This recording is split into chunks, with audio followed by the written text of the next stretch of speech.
जो शांत आहे, जो नम्र आहे, एखाद्याला वाटतं तो शांत आहे म्हणजे त्यांनी माघार घेतली.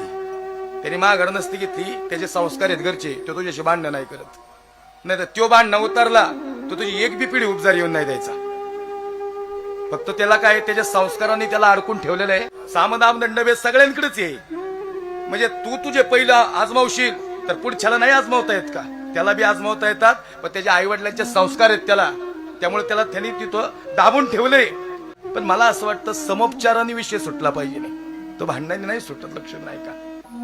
आणि म्हणून अशी कुणी तुमच्या अंगावर धावून आली, भांडणं करायला लागली, त्याचं कर्म त्याच्यापाशी एक दिवस त्याचं कर्म त्याला संपवणार, 100% संपवणार. तुम्हाला काहीच करायची गरज नाही, काहीच करायची गरज नाही. तुम्हाला वाटलं का जो तुमच्या विरोधात भांडणं करेल तो तुम्हाला नाही तसं बोलल? तुम्ही ऐकून घ्या. तुम्हाला सांगतो, केले कर्म झाले त्याची भोगा आले, उपजले मेले ऐसे किती. ज्याचं त्याचं कर्म त्याला भोगायलाच लागणार, फेडावं लागणार. अरे भांडायचं कर्म धर्म त्याचे. तुम्ही माफ केलं ना, तुम्ही त्याच्यापेक्षा मोठे आहेत. लक्ष देऊ नका, माफ करणारी माणसं ही फार मोठी असतात.